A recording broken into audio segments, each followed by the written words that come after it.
Testing audio, Ms. Lawson, can you hear us? That's correct, yes. I mean, and that's on the side. Yeah. Lawson, good morning. And that's the thing, is that, Ms. Bailey, can you hear us? I can. Oh, really? Cindy, can you hear us? Yeah. You know, 30. Robert, can you hear us?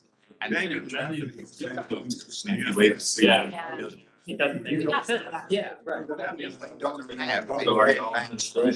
Testing audio, Robert, can you hear us? Yes, I do have audio.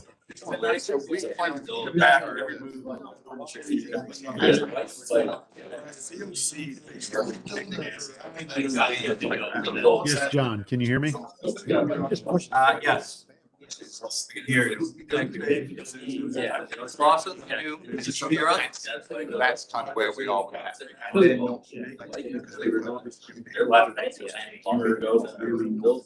Testing audio, Ms. Bailey? John Duque, this is Robert. Can you hear me? John Duque? Yes, yes, we can hear you. They're helping people. You're helping people. You haven't been a house. This is Supervisor Bailey. Can you hear me? Yes, we can hear you. Kind of. Thank you. We can hear you, but little soft. Okay, I'll turn you up. Thank you. People who are actually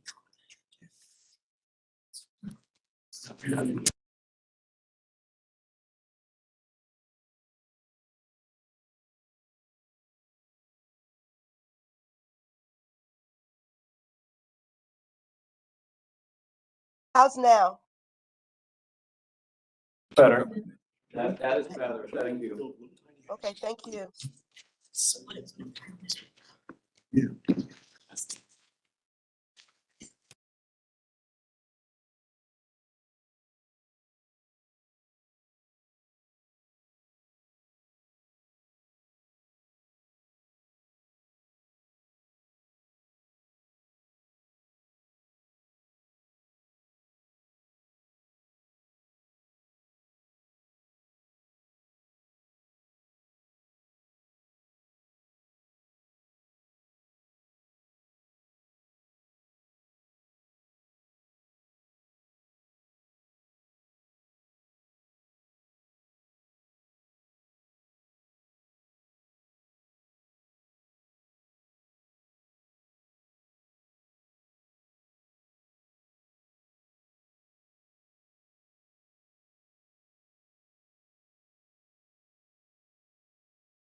I'm sure we're good.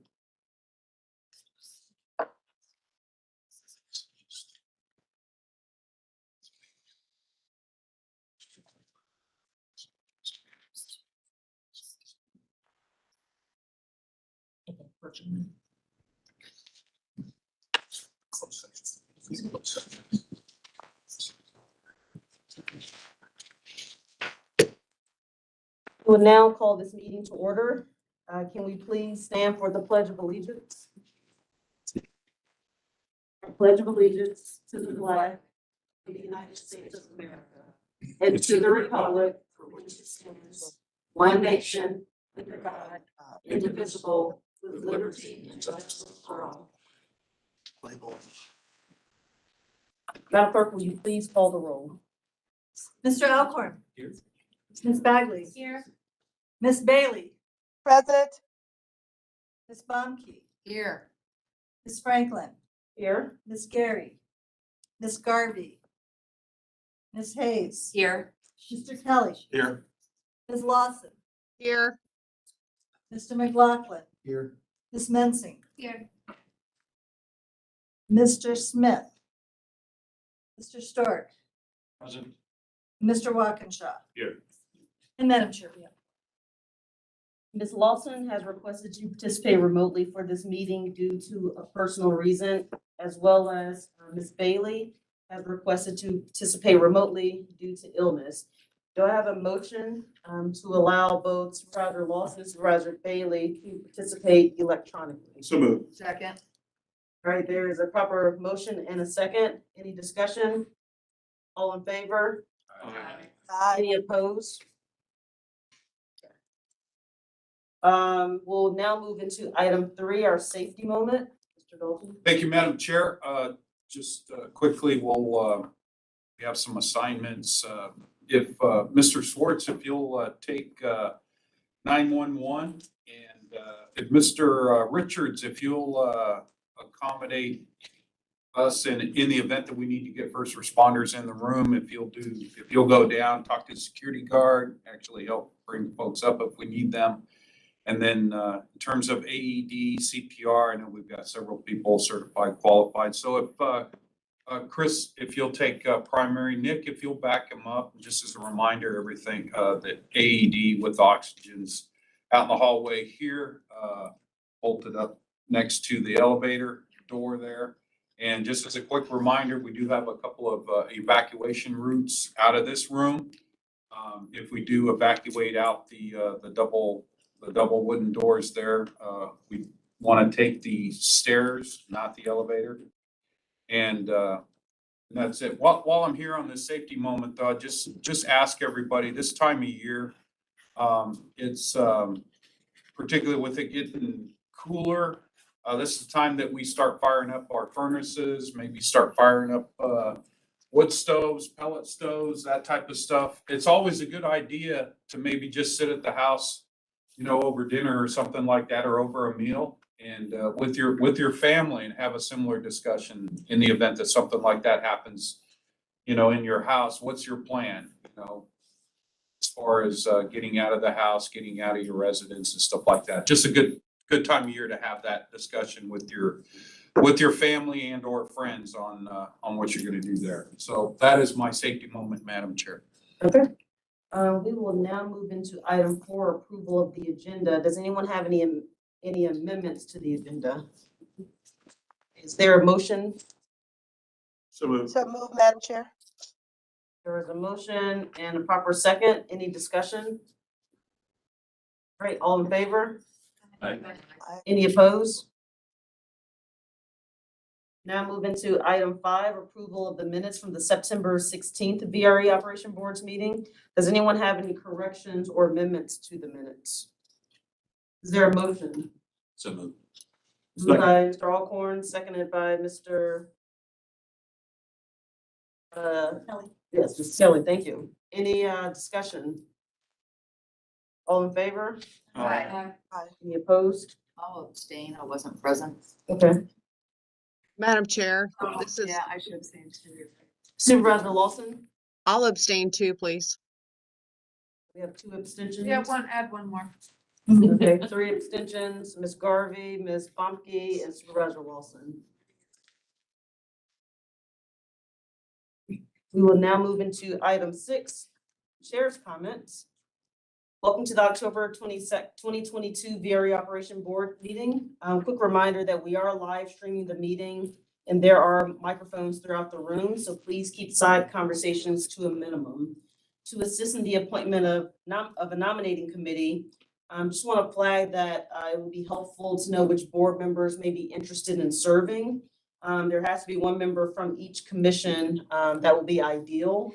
And the nominating committee will bring a slate of 2023 officers to the board in December. So if you are interested in serving, just start to think about that and maybe let us know. The board will also vote next month on a change to the nominating committee regarding subordinate officers. And at the November meeting, operation board members will sit for a group photo, so look your best. And staff will send details and reminders. And thank you for those participating in the ribbon cutting at the Rolling Road Station Platform Extension last month. Had a great time, and it's always good learning the history of each station. So thank you for those who participated. And then we are not going to closed session, right? We will not be having closed session today. So that's the one change. And then I'll turn it over to Rich for the CEO report. Thank you, Madam Chair. First, under for the safety report, just wanted to let everybody know that tomorrow, Saturday, October 22nd, we will be holding a full-scale exercise at the Spotsylvania Station. These are exercises that we do in conjunction with first responders and other folks. It's the last time we've actually done one was 2019. Obviously, we couldn't do one, the pandemic, so we're back at it. Number one, just want to make sure everybody understands that that's occurring. So if for some reason you hear something that's going on at the Spotsylvania Station tomorrow, no, it's a planned drill. It will start at 0700 in the morning. It's likely to go, once the drill gets going, likely to go 2 to 4 hours, or so on the 4-hour side. We'll do debriefs, hot wash, all that kind of stuff. So it'll be pretty much all day, probably getting out of there about 2, 3 o'clock in the afternoon. So always good to take the jurisdictional training that we do and expand that to a full-scale exercise like this. So we're glad to get back into being able to perform those drills. So again, just wanted to let everybody know. Go through our performance metrics for the month of September. As with the last couple of months, we're still below meeting our target of 90% system-wide. Wanted to just kind of capture this a little bit in terms of basically we're still, as I've reported the last couple of months, for various reasons, still experiencing a lot of congestion issues out there. And let me just kind of frame it up for you. Predominantly with our AM service, in other words, all of our trains going northbound, we don't tend to see as much congestion. This really happens in the afternoon or in the PM service. So this is really where we're seeing it. For the month of September, I'll amend what I just said a little bit, because for the month of September, towards the end of the month, and then of course into October, the CSX Railroad has started a fairly large tie-in surfacing project out there that has delayed some of our trains, albeit they're not very extensive delays, in the single digits, but nonetheless, in terms of the performance metric, they are recorded as a delayed train. The other thing that I just wanted to point out is we did, going back to the month of August and even slipping into September a little bit, the nationwide network for PTC was having some issues, predominantly on the back office system side, primarily affected not just VRE, but like MARC trains and actually Amtrak trains nationwide. And they have subsequently here within the last few days, actually in the last week, have done some updates to the system, and it seems to be stabilized now. So again, from a systemic standpoint, we think that's behind us as well. But nonetheless, I anticipate seeing, at least from a metric standpoint, on-time performance slightly below our target for October as well, primarily because of the tie-in surfacing work out there. But we should be able to bounce back here pretty soon. Just a quick clarification. Yes, sir.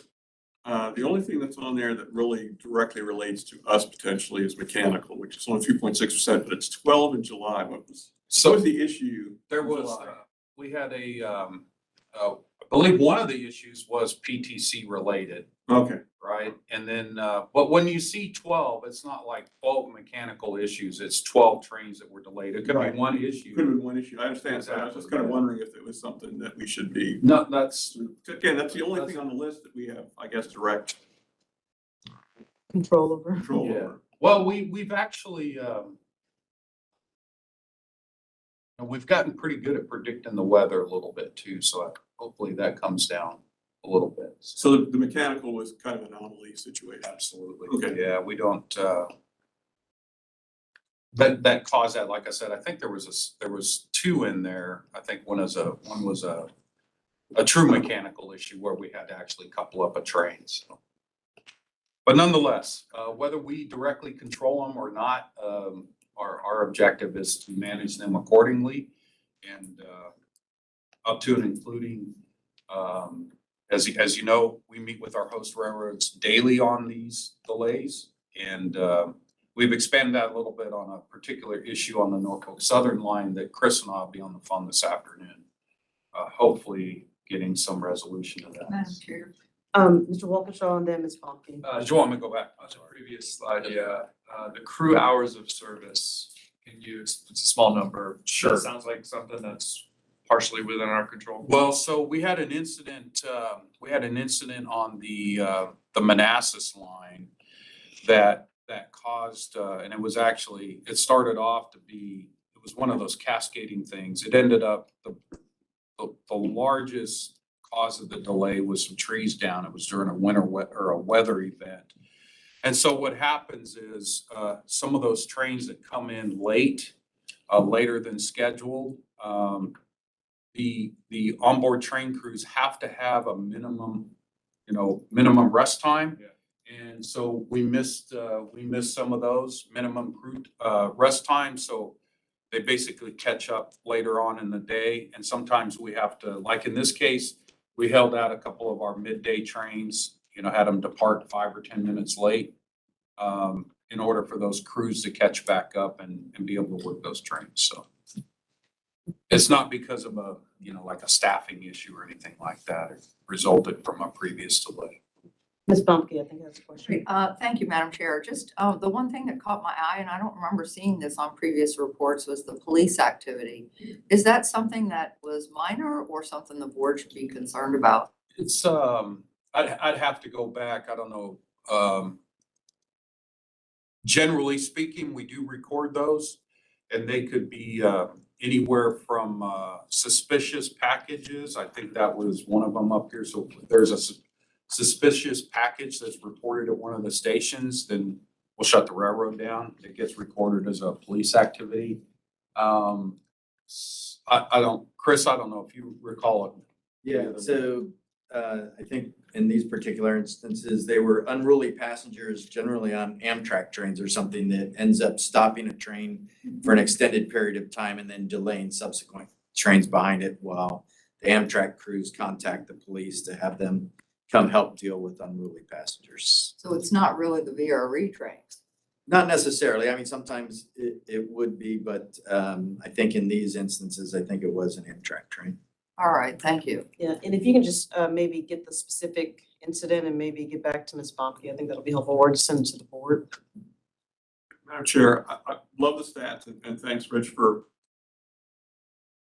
explaining that. But in the future, I would just be a nice idea if it's something that we're directly related to, if you can just give us a few lines on, this is the issue, it's not a problem, so we're Okay. ahead of the power curve on what may be coming forward. Yes, sir. Do you have more additional slides? Okay, we'll take maybe one more question, then save the rest for the end of the report. You could do this in some other way, but I don't know the procedure who assesses the particular status element that's up there?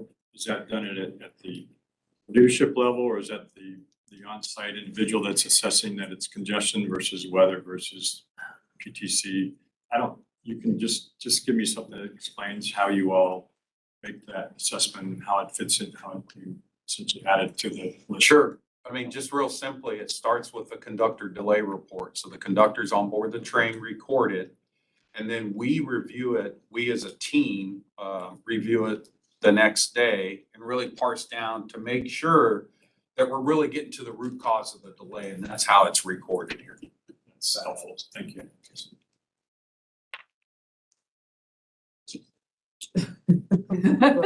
We were just just talking, I think it might be useful to, if it's possible, to break that out into sections, one that is under VRE control and one that is not.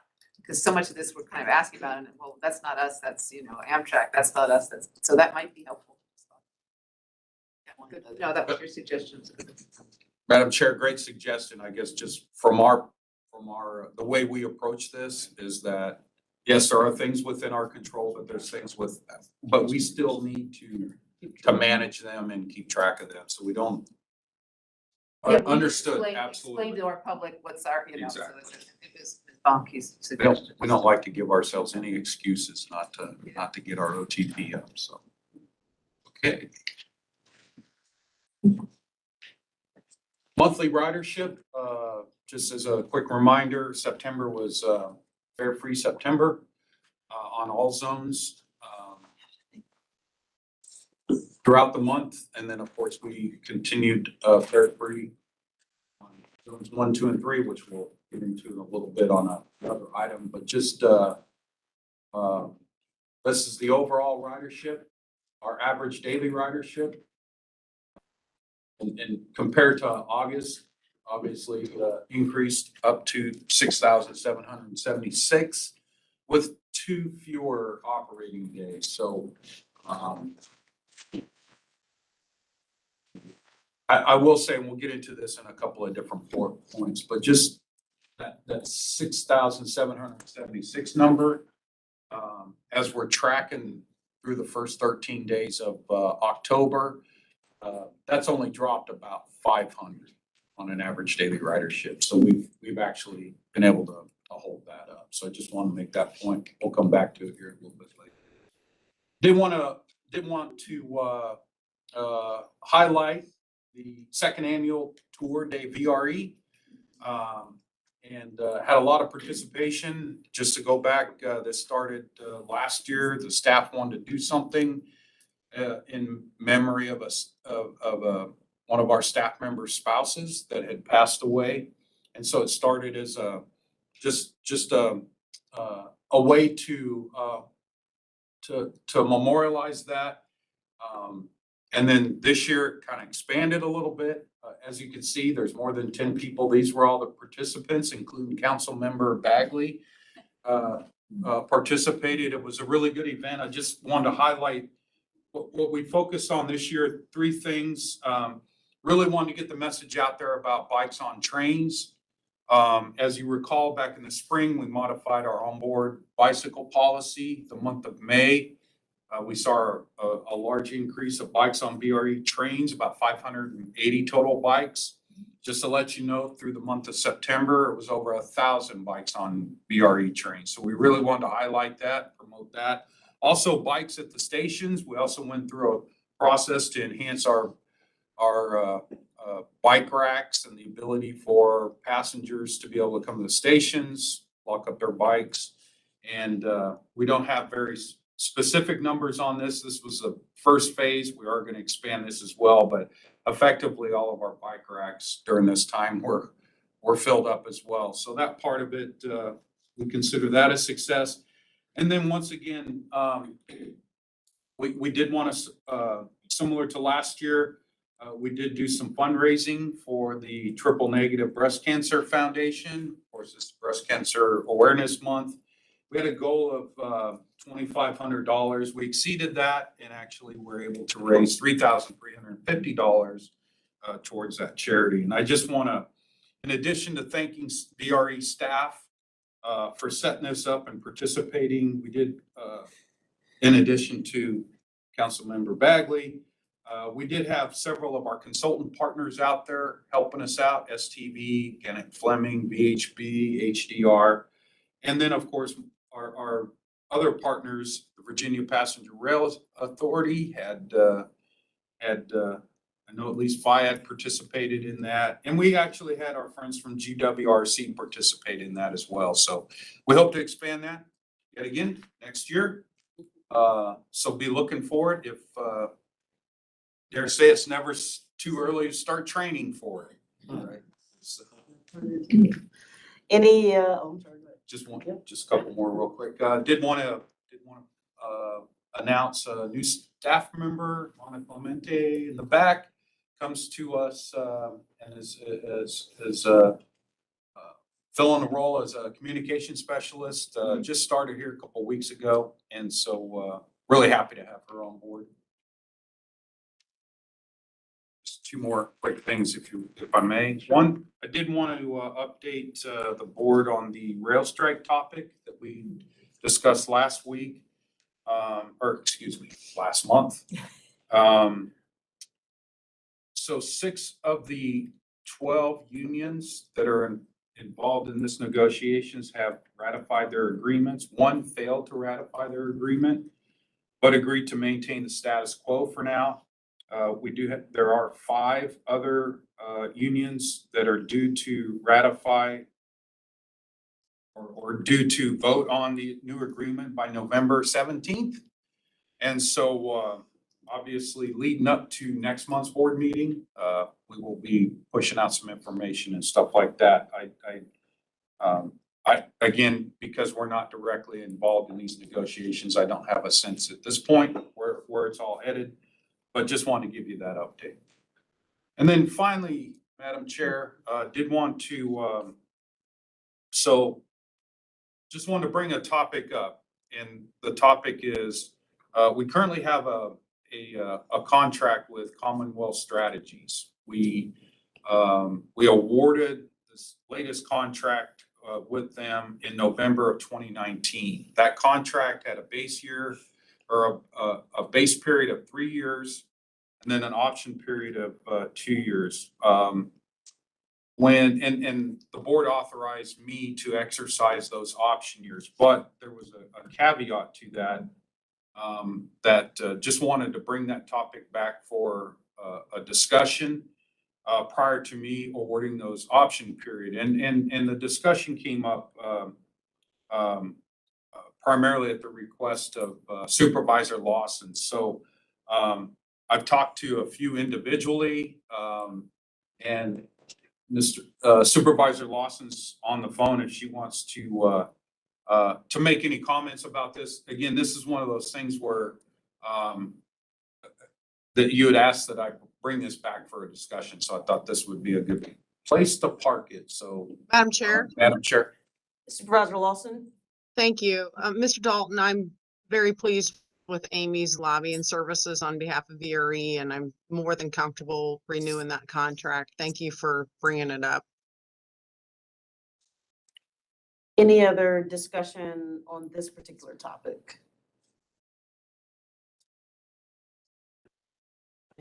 Okay, Supervisor Lawson, anything else on that? No, Madam Chair, I'm good. And that's the end of my report, Madam Chair. Yes, questions, yes, sir, or comments? Thank you. First, used to see the good second annual tour to VRE, and just would have to put in a shameless plug here for the tour to Mount Vernon. It is tomorrow morning, leaves from the workhouse about 8:30. Would love to do at some future. This is our 7th annual, so we've been doing this well and have gotten, we probably have several hundred riders tomorrow, but it is a great way to connect everybody to the opportunity. Would love to make sure that I get some materials about VRE and how it's promoting and supporting. So if there's anything today I could get for that, that would be helpful, because it's tomorrow morning that we would be needing to pass that out. So I don't know what's possible, but if there is something, I'd be happy to take it. So that's wonderful. The second thing is on the ridership. I know we've been talking more lately about Monday, Friday ridership levels versus Tuesday, Wednesday, Thursday. I'm assuming that's something that you all are looking at. Is there some way that at least to help us see what that is? I don't know how best to do that, but I would just put that as a challenge, maybe to help us understand what the differences are on a more regular basis between Monday, Friday, and Tuesday, Wednesday, Thursday. Madam Chair, and I can bring you back. We have a lot of data, so I can bring it Look back for to you. something maybe simple, and I don't know the best way to do that, but I'm just some sense, maybe it's percentage, Sure. I don't know the best way. I'm just asking you to help us understand what you all, I'm sure, are looking at and debating. How do I do different levels of train service? And what do I do? Okay. To support that? Glad to do it. Yep, Ms. Garvey and then, Mr. Walkinshaw. That's a great question. Maybe something like a bar graph. I'm so visual, like a bar graph, and maybe over time comparing some different years and just, months and showing how it's coming up. So I'd be really interested in that too. I think we're all trying to figure out what's going on. So. Walkinshaw? Yeah, redundant at this point, but I was gonna suggest, and I'm, cognizant that we don't wanna add too much to the CEO. But it does seem that perhaps we could just have that bar graph of average daily ridership by day, maybe separated by line. Monday, through Friday, so we can see what the difference is. Absolutely. And in fact, we could do it, my initial reaction is we could do it and then do it in an information item, and then you could see it over time, over the next few months or something like that. We can always refer back to it as part of this board package. So. Just to pile on, I'd be interested in seeing what's happening with Metro too, because I think they're seeing similar patterns. And they're seeing people on the weekends. I mean, I think we're just trying to figure out what, so maybe that's even, part of your report regularly, but maybe there's even like a report that we could have a discussion in this meeting as a separate item possible. See. But again, looking at Metro too, because. Mr. McLaughlin? On that same note, not Metro, but Amtrak, highest ridership on a lot of routes is often on the weekends. And the state supported routes. Add in Amtrak. Mr. Dalton was at a board meeting yesterday, and we talked about that. Strong ridership throughout, but some routes, weekends are the weekend days, the top day for that certain route. Mr. Alcorn? Yeah, I certainly at Metro, that's something at NBTC we've been talking about, and it is very similar. Metro Amtrak sounds like very different, but so yeah, I think that might be something we could bring up at NBTC. Yeah, actually, that's a good point, and that, I mean, overall. Exactly. I suppose that's more our thing. You're right. Get my hats mixed up. Thank you. Any other questions or comments to Mr. Dalton about the report? Supervisor Bailey, Supervisor Lawson, any other questions or comments? No, Comments, Madam Chair. no, thanks. Okay, we'll now move on to item 8, public comment time. VRE accepts public comments both in person and electronically via the VRE website. Members of the public wishing to make public comments have 3 minutes and should state their full name and the jurisdiction they live in. And written comments submitted before 8 a.m. this morning will be forwarded to members of the board, read into the minutes and attached to the official minutes. Do we have any members of the public here in person who would like to address the board? And Madam Clerk, do we have any electronically submitted comments? Yes, Madam Chair. We have 4 actually. We have 3 of them are in support of item 10B. And one of them is about commuter choice. Let's see. So Mr. Picard from Franconia writes, "Dear members of the board, I'm writing to express my support for the board voting in favor of proposal 10B to extend the free fare period for VRE within zones 1, 2, and 3, and to thereafter utilize discounted fares during the yellow line shutdown. The fare reduction would bring the VRE pricing more in line with Metro Rail and increase VRE's appeal. It can be hard to justify paying a minimum $7.80 to ride within these zones despite the more direct and faster routing as compared to Metro Rail because of the current high cost of VRE. However, at the proposed lower price point, the VRE uniquely allows a 1-seat ride as compared to a multi-transfer ride between Virginia and popular destinations such as Union Station. My hope is that the new fare is sufficiently advertised ridership within the free zones will increase enough to make the proposal revenue neutral over time. Thank you for your consideration, Michael Ricard. Ivy Glendon, I'm a new VRE rider, and I'm writing to support the proposal to extend promotional fares during Metro's blue and yellow line shutdowns in 2022 and 2023. She links the description of that. VRE services have become an essential part of my work week during Metro shutdown, and I am excited to see this proposal. Thank you for considering it. Mark Scheffler.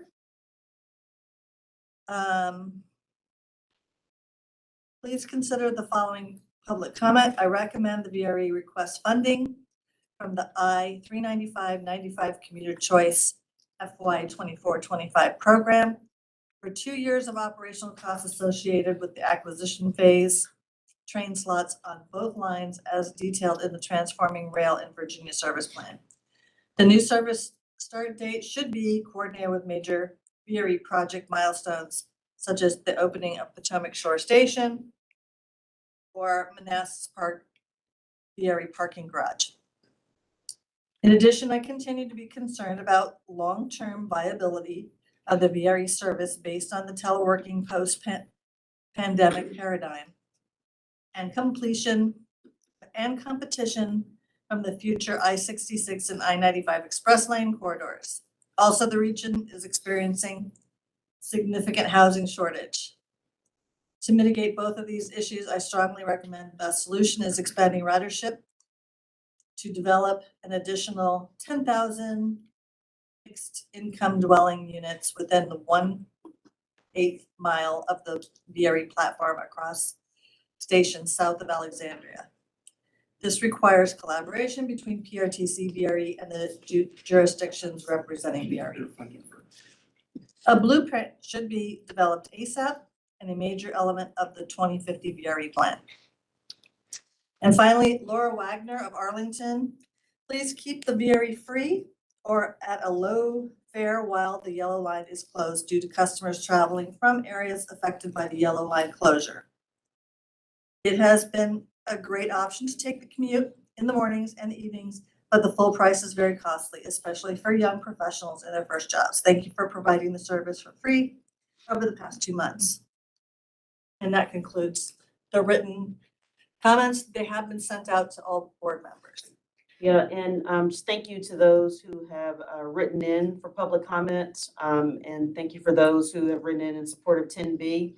And also want to acknowledge Mr. Scheifler's comments, and certainly I will always keep kind of VRE and how to best expand our service at top of mind. So thank you to those commenters. With that, I think we can move into item 9, the consent agenda. We have 2 items on the consent agenda. Consent agenda as submitted. Okay, just for transparency purposes, I do want to read this.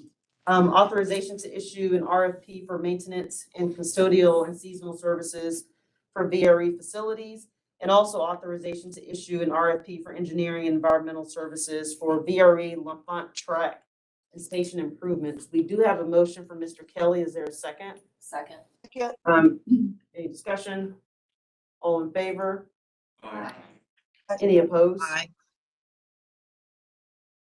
Supervisor Lawson, was that in support or in opposition? Support. All right. You're Clear on that? Okay, all right, we're gonna move into our action items. Item 10, 10A, to recommend authorization to amend the site lease agreement for real property in Fredericksburg. Mr. Dalton. Thank you, Madam Chair. Seeking a recommendation from the Operations Board to the Commissions to amend an existing site lease agreement with Q West Corporation for property owned by the Commissions adjacent to the railroad right-of-way in Fredericksburg. And this would essentially be extending the term of the lease by 10 years for a total amount of $60,000 due to VRE. And just as a little bit of background, and I'll let you stare at this a little bit just to give you some context here. The Commissions own property. I'm just going to start here. The Commissions own property that includes the Lot G in Fredericksburg up to, and this is actually going south, up to and including this piece here, which is about 4,000 square feet, where QS, and this agreement goes back 20 years from 2019. where the commission's entered into an agreement to lease that space to QS or a predecessor company. Anyway, that lease expired in 2019. We've had some ongoing discussions with them and have tentatively agreed, at least in concept, to extending that lease for 10 years. We did get an appraiser involved in just trying to get some sense 20 years later what this may be worth from a lease standpoint. And so that is the basis for the $60,000 over 10 years rent. I will also say that there are some there's elements in this agreement where, and this is in the base agreement, where we can, at some point in the near future or something, if we need them to move, we can get them to move on another part of our property, or just essentially pull out of the lease. If we were to do the latter, then we would, on a prorated basis, we'd be required to return whatever's left in terms of, as it relates to the term of the agreement. So anyway, probably something that this board hasn't had to deal with, this particular lease. But that is my summary, Madam Chair. Any questions or comments for Mr. Dalton? Is there a motion? So moved. Moved by Mr. Kelly, is there a second? Second. Second by Mr. Walkinshaw. Any questions or comments or any discussion? All in favor? Any opposed? We'll now move into item 10B, authorization to extend fare-free travel and offer reduced fare between zones 1, 2, and 3. Thank you, Madam Chair. Yes, we're seeking, I'm seeking your authorization to continue at some level the promotional fares that you gave me authorization to do in July. And specifically here, break this down in a couple of different components. Specifically, we previously, under the previous authorization, we'd anticipated that the blue and yellow line shutdown would be completed somewhere towards the end of October. We were previously notified that that won't be the case. It's likely to slip into the first week of November. We were given the date of November 5th. But the authorization I'm seeking here is that if it's just, when the blue and yellow line resumes, so if it's November 5th, it's November 10th, November 15th, we just keep the fare free going until, at least on zones 1, 2, and 3, until the blue and yellow line service returns.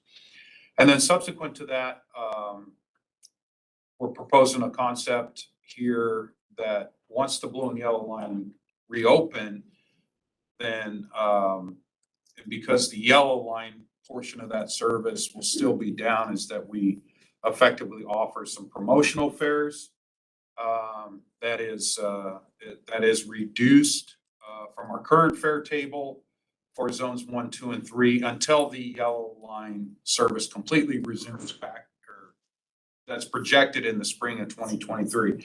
And I will say, we heard we heard at our stations as we were implementing fare free in September, lots of folks with the desire, they wanted to continue on once the blue and yellow line reopened, but frankly said, can we do something at a lower fare, particularly during that shutdown period. So this proposal, at least it started with just hearing directly from riders on the ground and stuff, of what their desire was. So that's subsequently where we came up with this. So that's my summary, Madam Chair. Okay. Any questions before we get into a motion from Mr. Dawson and Mr. Walkinshaw? I guess the only question I have is, what's the rationale for the reduced fare rather than just continuing the free fare for the duration of the yellow line shutdown? Is it that the blue line is back up, so people have a viable option to use the blue line, which they don't have now, or why wouldn't it just be, why wouldn't we just continue the free fare for zones 1, 2, and 3 until both the blue and yellow line are? So part of, Madam Chair, part of that is there was obviously an opportunity with the blue and yellow line shut down to to get reimbursed with fares, right? So there is no opportunity here to get reimbursed for fares. So we thought we'd kind of meet that in the middle. That's our recommendation is it is reduced fare. It's noted in the summary that just looking at year over year or the previous year in ticket sales and stuff like that, even at the reduced fare, you know, and again, this is being very conservative. We are fairly confident that we could break even on this. This would be a break even proposition for us, just simply because the volumes are higher. And well, anyway, that's the simple answer. Of course, we'll take whatever direction the board gives us on this, but we wanted to start somewhere. And just so I'm sorry to follow up on that. So the fiscal impact, if you were to just see this reduction in fare revenue would be approximately $160,000. That's based on the proposal that you have. If it were to be just free rather than the reduced fare, what would we be talking about roughly? Some hundreds of thousands of dollars? Yes, I would say almost double that probably. Yeah, I would say Mark. 2 to 3 times that probably. Yeah. Okay. Ms. Biden. Thank you. I'm curious how we are potentially communicating to new riders the transit benefits information they can take back, since we might be getting some non-traditional, government or military riders, their employers, might not be aware. And so that might mitigate some of this cost concern. So when doing the surveys and, somebody indicates they're a new rider, are you guys, I assume there's some handoff there, but are you able to measure any uptick in like transit benefit accounts or employers signing up for that? Do we have that kind of insight or trackability are we seeing that, or would we have a way to see that? We have a way. Part of the survey work that we did as part of Fare Free was, so if somebody elected to fill out the survey, they basically gave us most, if not all, I can't recall if there was any respondents that didn't give us their contact information. So that all slid over to, Chris's team there, and Chris's team made contact with them. If they were truly a new rider, some of these new riders were returning riders, so didn't need to spend a whole lot of time on that particular process with them. But specifically, the new riders, we're able to make contact with them, help them set up new, smart benefits accounts. We were able to do that. Had a lot of good communication that way. But in terms of numbers, I don't have numbers in front of me. I could get back to you, but yeah. Yeah, because I appreciate your point that part of why Fare Free could happen was because there was mitigation funds, coming from other sources. And so as those funds go away, the extent we can get smart benefit packages online, that feels like a nice transition. Any other questions? Yes, Mr. Stork? Mentioned that the promotional fares are offered through VRE mobile only. The option to per ticket if necessary. I support the VRE mobile only. But when would it be necessary for a paper ticket? I guess is maybe to understand I have a follow-up, a different question. Madam Chair, that's a great question. And again, partly the reason why we wrote it that way was simply because I have no information that would suggest that the blue and yellow line would resume on November 5th. And so part of this from a timing perspective, we could do this reduced fare on VRE mobile almost overnight. But to do it in the paper ticket system would take some time to actually get it into the paper ticket system. So frankly, and obviously we're trying to continue to, or we are continuing to promote VRE mobile. So that's why it was written that way. If necessary, I thought one of the things that we talked about internally, if we were getting, just a lot of input that said, hey, we don't want to do VRE mobile. We really want to get a paper ticket, then we would go through that process and expense. Second question is, just trying to find it. There's a bunch of the survey work that you all have done with related to free fares, et cetera. I was thinking,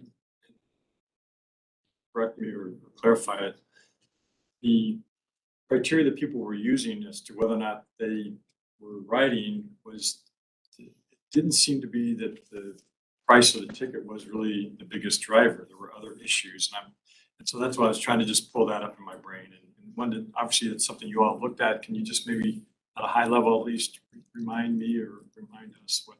Sure. It's actually that survey, the survey you're referencing is in an information item that I intended to go over. Okay, Probably. we can save it till then. That's Yeah, great. sure. But hold your thought there, because we found some pretty interesting things out of that survey. I was very fascinated. Yes. Any other questions or comments? Is there a motion to move item 10B? So moved. Moved by Mr. Stork. Is there a second? Second. By Ms. Garvey. Any discussion? All in favor? Any opposed? Okay, let's see. Moving to item 10C, approval of preferred alternative for Lafont track and station improvements. Thank you, Madam Chair. This is, yes, seeking authorization from the board to advance alternative 2 small a as a preferred alternative. Just stop there for a second. That, if you recall, last month, Christine gave us an in-depth presentation on the different alternatives that we were working at for the Lafont Station and 4th Track project. Our staff's recommendation to pursue option or alternative 2 small a. And so this is just getting the board's endorsement, if you will, to proceed on this. Still some work left to do. 2A may still be slightly modified, if you will. And I also want to bring up the fact that, and I know Mr. Kelly brought up the point about the impact to MPS, particularly at Hancock Park. And ideally, yes, before we spend a whole lot of money on this, we'd like the National Park Service to check off on it. But honestly, we need to get out of we need to pick or choose this alternative, get into the preliminary engineering and actual environmental clearing process to get them more accurately engaged. So we would like to proceed on and bring a firm on to do the preliminary engineering and conceptual engineering.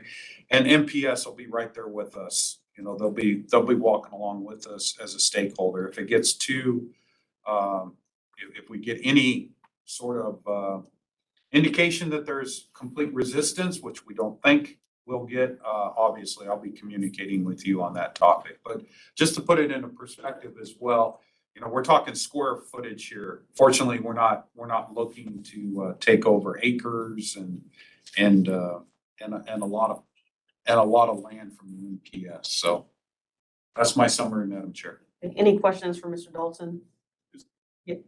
No problem moving it forward. You got to get it to another level and get the conversations, but just to let you know, the roundabout on Lafayette Boulevard, which does a dog leg that everybody's like, which would have required the National Park Service to give us maybe 120 square feet, became a problem. Just to put it in perspective. I drive up it and down it 3 times a week, so exactly what I'm talking. Mr. McCall. A quick comment, just want to thank VRE staff for moving this forward. This is a very important part of separating passenger and freight traffic. This thing literally ties into the Long Bridge project. Just off the edge of the map is Control Point LE for Lafayette. And just to the right is Union Station. where it trails off and usually breaks off from the CSX tracks. So this is very important. The Commonwealth does own the track and the land underneath it that the track will be built on. So this is very important. So I'm happy that this moving forward needs to be done in conjunction with the Long Beach project, and it is being done. So thanks to Rich and the staff for moving this forward. Is there a motion?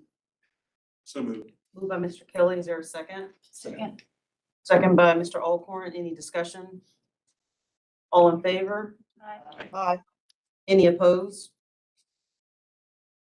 Item 10D, authorization to issue a GC 8 task order for engineering support for the Crossroads Maintenance and Storage Facility Employee Parking Project. Mr. Dalton. Thank you, Madam Chair. Yes, seeking some help here through our GEC HDR Engineering for an engineering support for the employee parking facility at the Crossroads Maintenance Storage Facility. The amount stated in the resolution plus a contingency for a total amount not to exceed $715,000.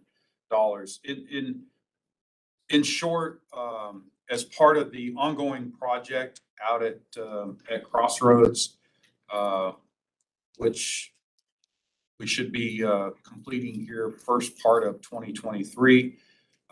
We did, as part of that project, we did construct a temporary parking lot, and as part of the long-range plan for the Crossroads Maintenance and Storage Facility, a permanent parking lot is slated. So that's basically taken the next step to create that parking lot. This is all part of the Fredericksburg Line Capacity Expansion Program that we received smart scale funding for. So we want to continue to work on that and continue to consume those funds. I will also say that there is a time limit that we have on this temporary parking lot as in accordance with our site permit with the county. So that's why we want to just take the permanent parking lot, go ahead and move it forward. And then there'll be some other phases right behind that, but it's important that we continue this moving forward. That's my summary, Madam Chair. Any questions for Mr. Dalton? Is there a motion? Moved by Mr. Walkinshaw, Second. seconded by Mr. Kelly. Any discussion? All in favor? Aye. Any opposed? Now move into item 10E, authorization to provide a letter of support for the City of Manassas Parks Virginia Highway Safety Improvement Program grant application for the Manassas Drive corridor. Thank you, Madam Chair. Yes, we've been contacted by staff at the City of Manassas Park to provide a letter of support. And I just, as previous discussions about providing letters of support, is want to bring to the operations board, how does this correlate to VRE? And we thought we'd just do a quick visual. The City of Manassas Park Station is right here. Of course, this is Manassas Drive right here. And so the grant application is really for the city to be able to expend funds and come up with a more, I'll say, sort of robust plan for in here.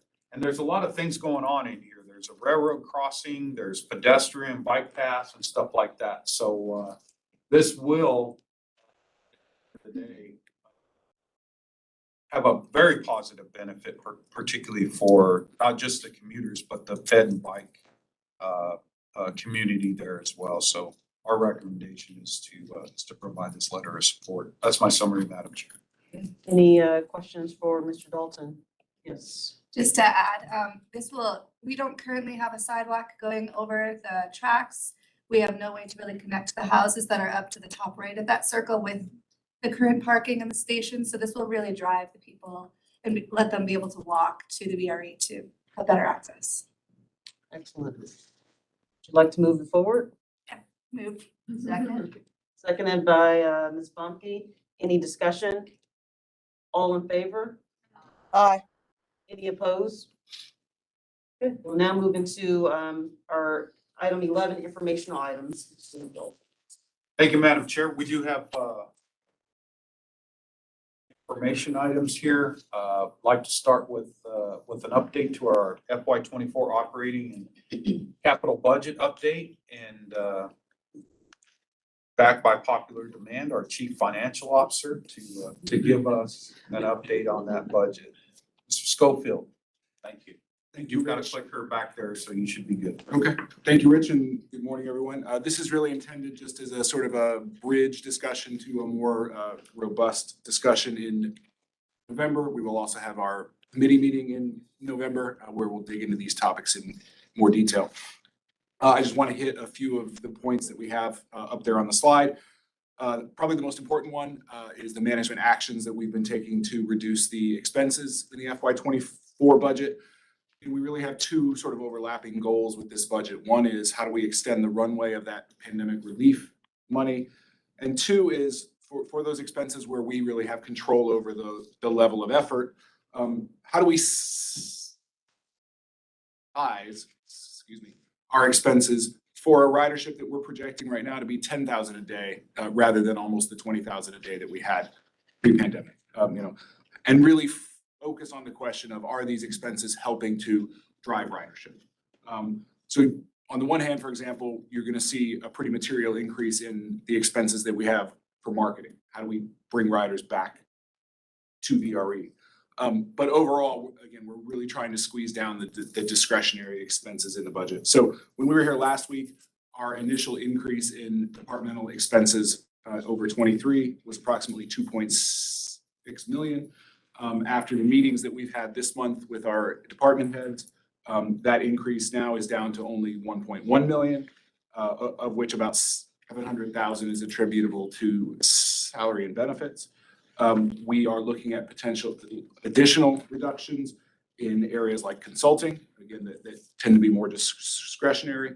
We're continuing to keep a close eye on diesel, of course, hoping that the projection will be talking to our diesel consultant in early to mid-November, getting a look at the futures market at that point, what we think that things will look like in 24, determining sort of how much of an additional variance are we willing to build in on top of that.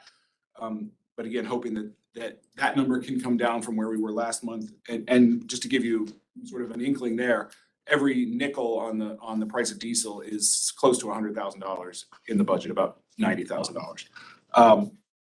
And then finally, we're looking at some of the repair and maintenance expenses that we currently spend each year on the locomotives, on the rail cars, on the stations, and looking at potentially whether some of our federal state of good repair money could be used on those expenses rather than having those hit the operating budget. So all of those things that are still continuing to work. Our goal is to come to you with a departmental budget line that is flat from 23 to 24. It'll be a challenge, but that's what we're, those are the expenses that we control, and that's what we're going to try to bring to you by the end of the process. Second then is ridership and revenue, including the discussion that we had last month about what should we do about the level of the fares. We're, of course, continuing to watch the ridership trends closely. Right now, we don't see any need to modify what we're projecting for 23 or 24, but I really think that the rest of November, after the blue and yellow is hopefully done, or at least the blue, that will really tell the tale and give us the indication of what we need to come in for with our numbers for 23 and 24. And so I would like to touch again on that question of fare increases, which we had talked about last month. Our staff recommendation for 24 does still remain to keep the fares in 24 where they are currently, given that the focus really still is on drawing the riders back to the service. But as Mr. Alcorn noted, and some other of you noted, our fares have lost a lot of the purchasing power that they've had since the last time that we had a fare increase. And so I do feel very strongly that we need to be ready in FY '25 to think differently about the fares and the issue that Rich raised earlier about the promotional fares in zones 1, 2, and 3. That's one example of coming at them with a different approach. I think we need to think about whether our current discount structure is doing what we need it to do. And I think rather than just having that, let's increase fares 3%, 3% every other year.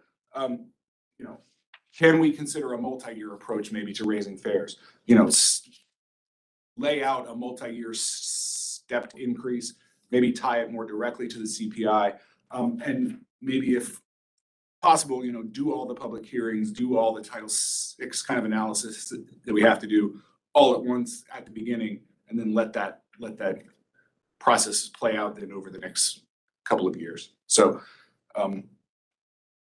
again, I would be happy to have some more discussion here. I think our recommendation remains for 24 to keep them where they are, but I think we are ready to come back with some different ideas for 25. The next point is the capital improvement program. We haven't talked about that a lot yet in this year's process. We'll be talking about it a lot more next month and at the committee meeting. But I want to set the stage for those discussions just by saying, you know, that the projected cost to implement the CIP is going to go up. Given the inflation that we've been seeing across the economy, and I imagine the experience that you all are having in your local jurisdictions, I hope this is not a terribly surprising statement. But we are going to be needing to look for additional funding. We're going to need to use the funding that we do have more creatively. We're going to need to look hard at the projects that we have and how can we value engineer them to achieve exactly what we need. And we may need to change the delivery schedules or do phasing on certain projects. All of that in order to get done the projects that we've committed to in a responsible way. So I just want to highlight two projects, which we'll talk about more next month, but that I think are indicative of the environment that we're in now. One of them where the scope really hasn't changed, and then one of them where the scope has changed. So the first one is the Crystal City Station. As we discussed back, I believe it was in April of this year, the scope of that project is essentially the same. You know, we're going to have a relocated and a lengthened island platform. But in order to integrate that with all the other activities that are happening at that location, you know, the Amtrak platform, the fourth track, the bridge over to the airport, we have now recommended doing that project in two distinct phases, and that extends the timeline. And so between, you know, the increase in the construction costs and the lengthened timeline, right now we're looking at about a 35% increase overall in the cost of that project. The second is the L'Enfant Station and fourth track project. We've identified an important scope change in this project, which is the need to replace the bridges that are over 6th and 7th Streets Northwest. So along, again, with the increases in the costs of steel and concrete and things like that, and the change in the scope, we're looking at an increase in the cost for this project of about 30%. So not all of the projects in the CIP are going to have increases like that, of course, but this is the environment that we are operating in. And so we're gonna be talking about what this means for us kind of globally, what it means for the bottom line on the CIP, and how we intend to close the funding gaps either now or in the future. And then the last point that I want to raise, really just as an encouragement for discussion among the group, is the planned additional service, which was actually the topic of one of the public comments. As I noted last month, we do have an agreement in place with VRE to provide one additional round trip on each line, but with the timing being variable. I would say there is a fairly obvious hole in the Manassas line morning service that I think would be very valuable to riders to plug that hole. But we're continuing to work with VRE on some alternative approaches for adding the service to the Fredericksburg line that would potentially take advantage of our existing crews and our existing service in order to be able to bring down the incremental cost of adding that line. So again, we're not, you know, just to remind you of sort of where we are on this, we had brought up the additional service for the first time last year, talking about the FY23 budget, determined then that the time wasn't right for that. Now we've brought it up again for 24. Do not have to move ahead on that this year, but if we don't do it this year, then really we will need to begin to talk about it for 25. So I'll be happy to answer any questions, but I know we have a lot of other good discussions coming after me. So. Mr. Kelly, then Mr. Walkinshaw, Mr. Alcorn. I want to thank you all for, you're working to reduce expenses. The only thing when we make a presentation next month, if you can dive into that a little bit more, because one, usually reduced expenses means deferred expenses. And I can tell you in the city of Fredericksburg, looking through department budgets, every year, it's always deferred, and we're just pushing it back. And I just want to make sure I understand that. And two, sometimes we talk about expenses. Just an example, we were told that we were going to save significant money on health insurance. Hooray, we saved the money and had a revolt of our employees because of the reduction in benefits. So I think reducing is great and wonderful, but when it starts affecting or is basically deferring, I would rather have a better concept and idea. It's not a huge thing on the budget overall, but I just get nervous about when we start talking about reducing when it's not truly reducing or it's impacting either employees or someone's service. Thank you. Just 2 points or thoughts related to the Monday through Friday issue, ridership peaks and valleys. And I think I mentioned this last time, but I would like to see whether it's feasible to expand service. It's not 5 days out of the week. That's on the Manassas or Fredericksburg line. Because I think, given the cost, we know of the service expansion, to do it on Mondays and or Fridays when we know they're going to be significantly lower ridership, to me would be hard to justify. And I think that's the direction we need to go in terms of being a more nimble service than we've had to be in the past. Philosophically, I do think the service expansion is the direction to go this year. I think we've made the point over the course of the pandemic that for us to thrive into the future, we've got to provide more service, not less. So I don't see a good reason to delay that. I do think we have to think long and hard about whether 5 days a week makes sense or not. In terms of the fare issue, I personally support the approach that Mark laid out of holding off this year, but being very serious about it in 2025. I also think that maybe part of that, and it's connected to the schedule, is looking at doing some analysis of a different pricing structure that maybe acknowledges the peaks that we have. Maybe Mondays and Fridays should be discounted, and Wednesdays should be higher. A lot of transit systems operate with that kind of peak fare pricing model, and maybe if we have an analysis that shows that lower Monday and Friday fares will drive people onto those trains, that might be really valuable for us. Obviously, that would take some time to do that, but maybe FY25 is the right time to have that conversation and dialogue about flexibility in both the schedule and the fare structure. Thank you. Mr. O'Gorn. So, Mr. Schofield, does any of this change on the operating side? Where are we in terms of running out of the federal support? Has that timeline changed, assuming we don't raise fares? We are essentially done with our CARES Act money. We are moving into using the American Rescue Plan money, of which we have about 118 or 19 million dollars of that. And then after that, we would move into the CRISA money. So, I couldn't hear that. Oh, sorry.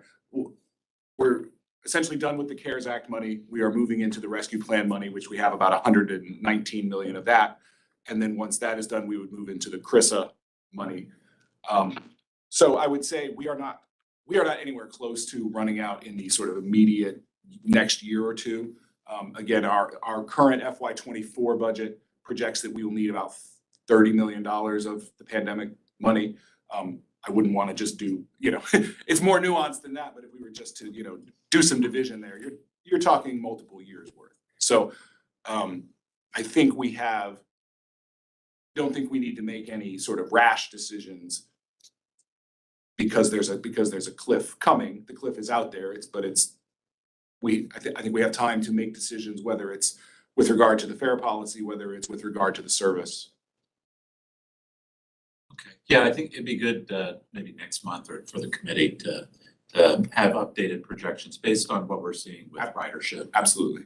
Yeah, I would just like to encourage everyone to plan to stay after the meeting next month, because I think we'll dig into the details of a lot of these issues in the committee, excuse me. Ms. Bagley, Ms. Bumpkin.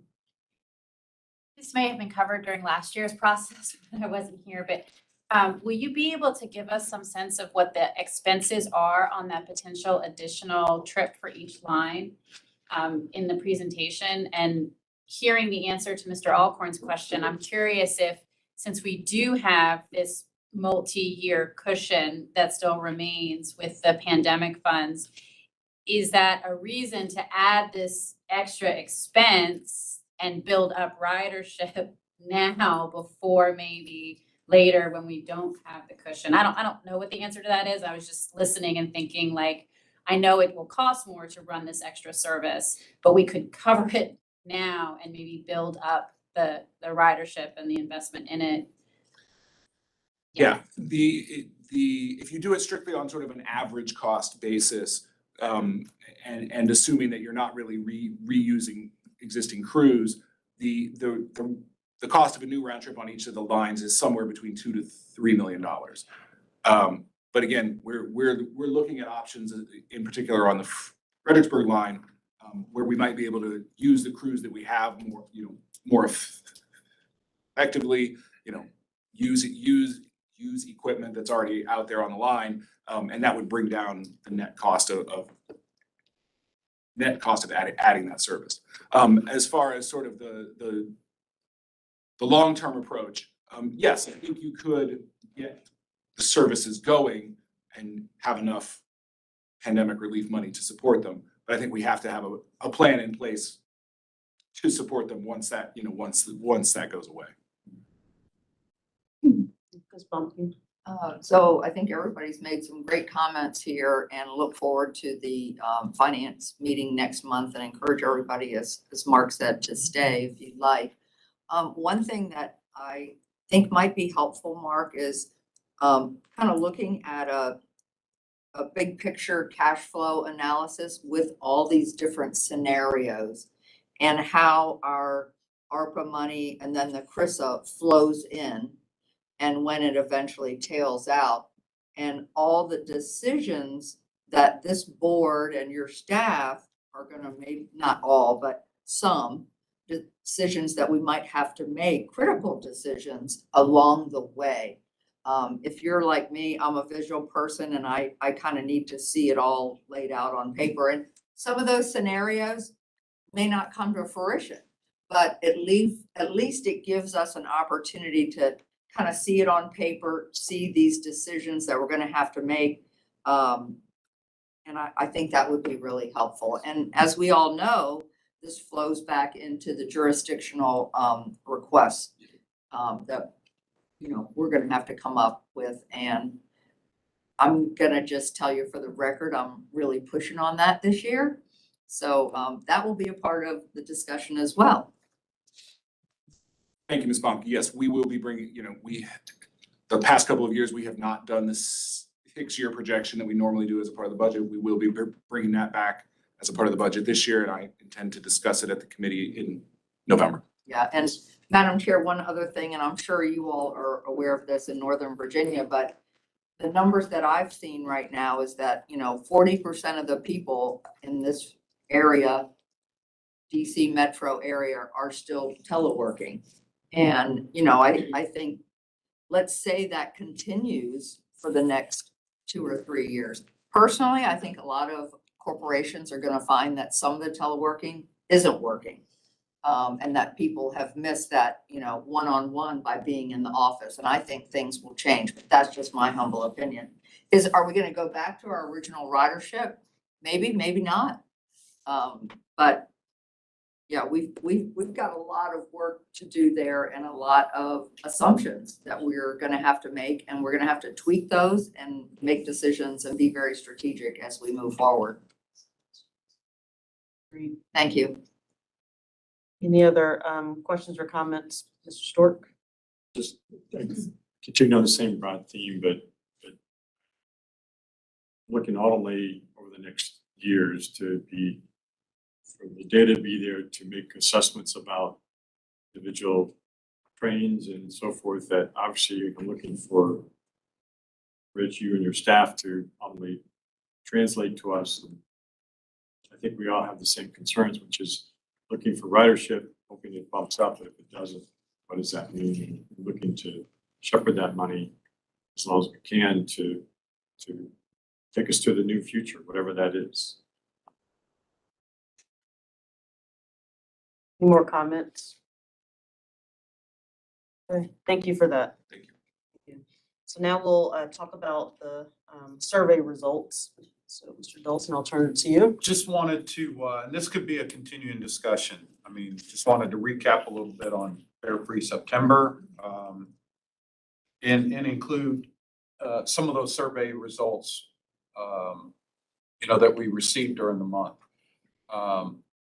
This just to give you an idea, just on a week over week basis, the column to the left reminds us of what the average daily ridership for the month of August was. So, and then as we progress across the columns, as you could see, the further we got into these columns are by week, and it's the average daily ridership system wide.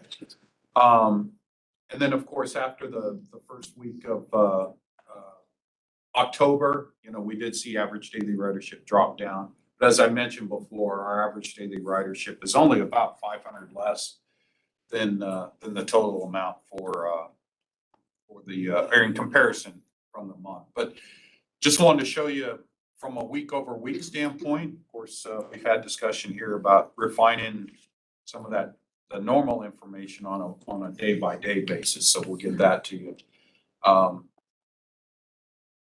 Want to just highlight, as I mentioned before, we were really trying to push to receive some survey information, particularly with new riders. And so of course we were doing this on board the train. We were doing this in many different forums, but just wanted to highlight a few things. I won't go through. I believe you have the information item, and I think we sent you these presentations and stuff. So again, not meant to be a one and done discussion here. But this kind of gave us an indication, at least, of what, there were a lot of folks, as predicted, coming back in September.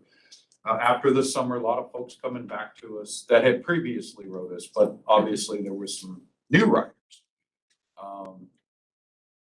And then of course we wanted to know, how did they learn about Free Fare September? So this gives us some data.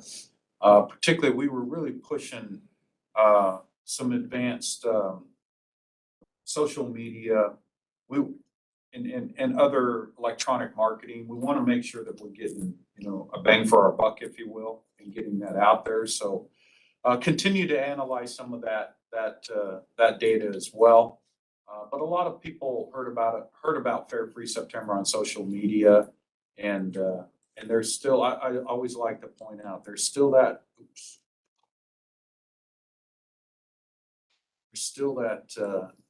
word of mouth component out there, It's good. Family, friends, and colleagues, you like to, that's one of those where, of course, you always like to take your marketing dollars and convert them into revenue, right? So if you're spending nothing on that almost, right? If I may ask, actually, for the other. I'm sorry. There's a considerable amount for other, and then we asked people to please specify. Did they specify what some of those other means were?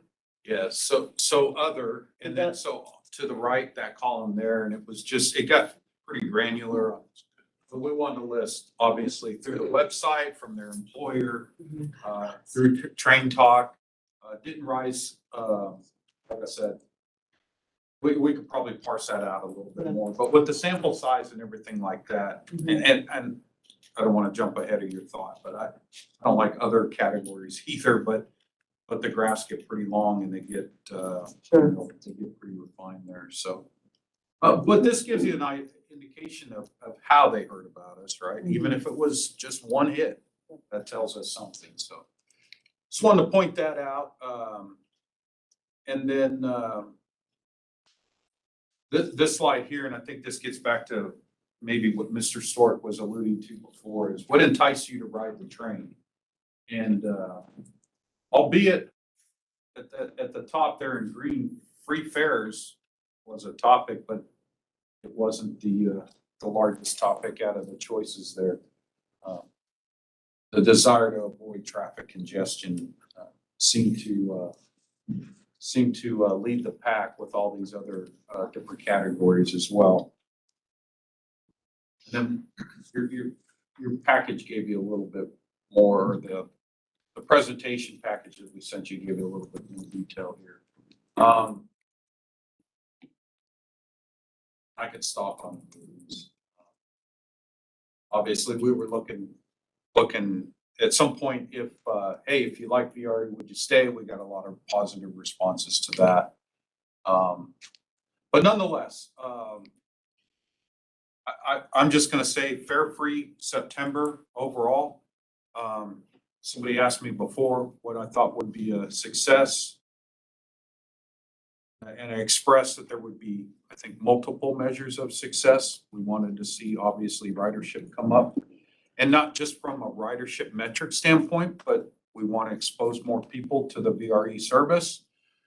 Because we know when we do, and the VRE service works within your, within your schedules and stuff, you're likely to stay. And so this was not the end all, if you will, but just kind of the next step. We did get some really good information here, to help us out. And so we'll continue down that path. And of course, with the approval of 10B, this continues. We're likely to go out there with, another survey instrument and just try to continue to garner some of this information. So a lot of very positive feedback. And so this is going to be a journey, not a destination, right? So we're going to just continue down that journey. Any questions or comments about the survey, Mr. Alcorn? Yeah, just quickly, the statistic that jumps out at me is the number of folks that responded that were new, almost 30%. So that's phenomenal. That's great. That's a really big chunk of folks that are trying VRE for the first time. So really good. Ms. Garvey? And I was really pleased to see how many people, it wasn't so much the fare, it was that they could do other things. I mean, all of the advantages to transit is gonna stay. I have always remembered a conversation I had about 5 years ago now with one of our staff members talking about transit in the area and all of the congestion. And she had just gotten to a meeting where all of these projects were on the table.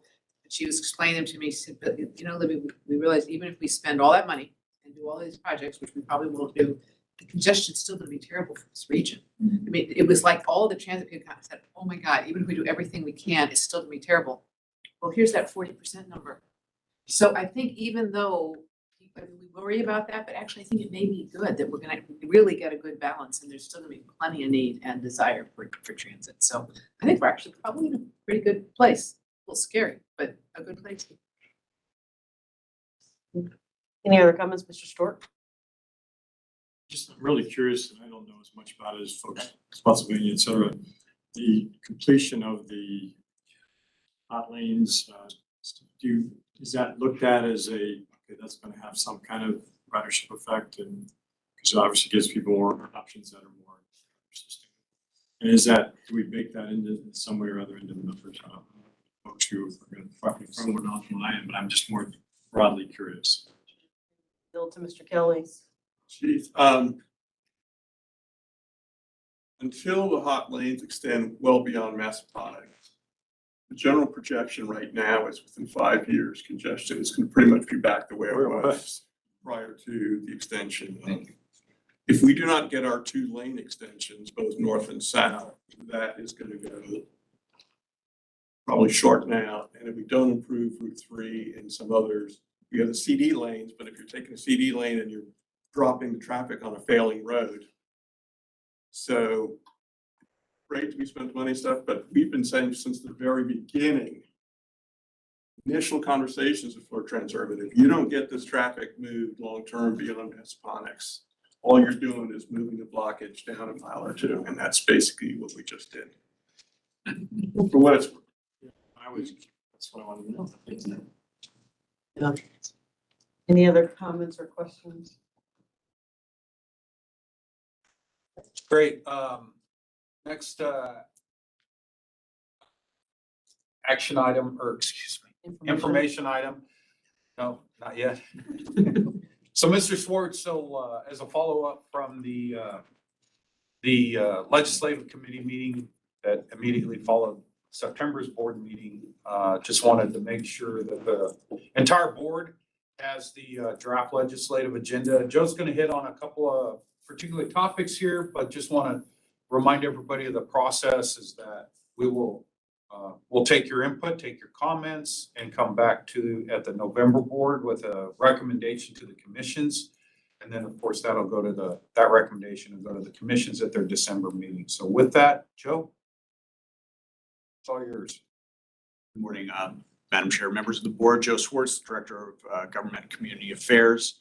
So as Rich said, we had a discussion about our draft legislative agenda at the Legislative Committee last month. I believe that I have made all the changes that were discussed. If anybody thinks that I missed anything, please let me know. And of course, as we have discussions today, we can update this draft to reflect those, and that's what we'll bring back in November. If you want to start on the state funding and legislative issues side, the vast majority of these are items that have been on the agenda over the last couple of years. The commuter rail and operating capital funds, CROC, making sure that we protect those funds, supporting Northern Virginia Transportation Authority as they look to fully restore all the funding that was taken away from them a couple of years ago, and analyzing any public transportation related legislation that comes either from the BTA or from other sources. We want to keep our eyes on those. Every year we want to make sure that we're, if there are any proposals to start any transportation authorities in the area that would include member jurisdictions, we of course want to keep an eye on that. And then Freedom of Information Act, I believe there's going to be some continued discussion about changes that would give us even increased flexibility in how we hold electronic meetings. So that's most of the stuff that's been on here for a couple of years.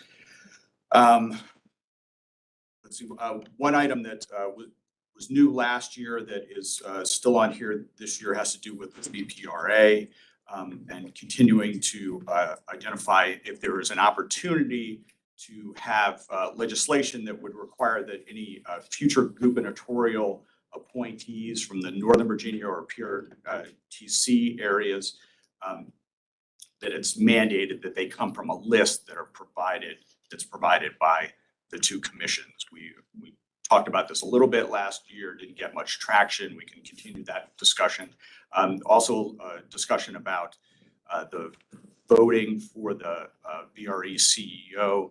The VRE CEO is currently a non-voting member on that board, and so there were discussions about whether it would behoove us to have that position be a voting member as well. Let me pause there and see if anybody has any comments. Any questions so far?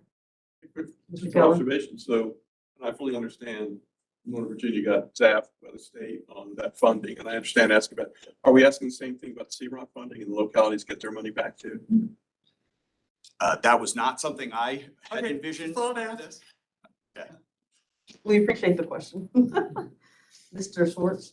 So if we want to go up top, sorry for skipping around a little bit. Up top is probably one of the bigger issues, new issues, and this would be to advance legislation that would remove VRE from the Commonwealth Transit Operating Assistance Program. So that is a program that all transit agencies in the state partake in, and they use a performance-based model to allocate funding.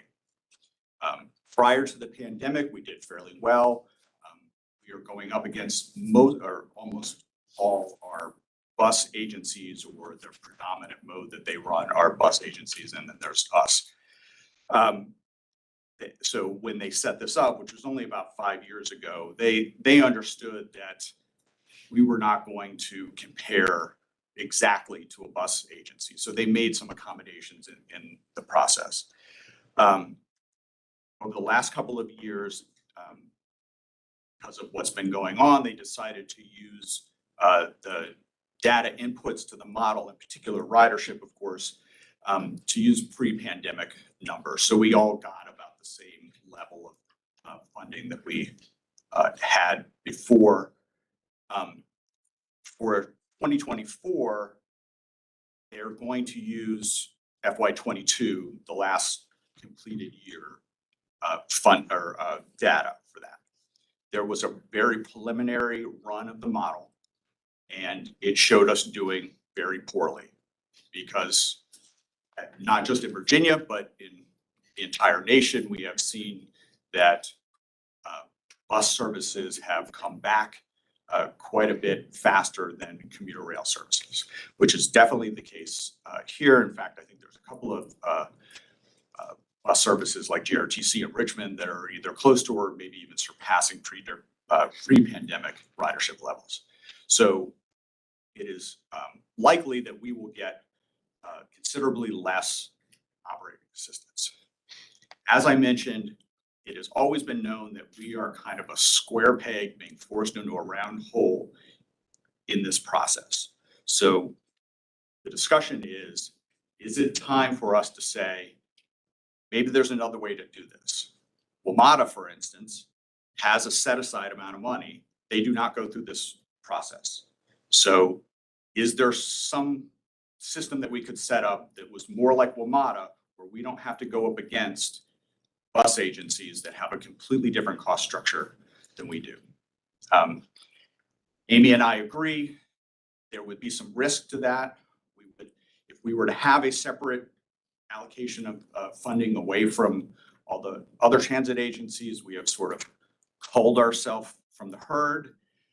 We could see some sort of negative attention from those in the legislature or the administration who don't necessarily see the benefit and the possible future benefits of of commuter rail.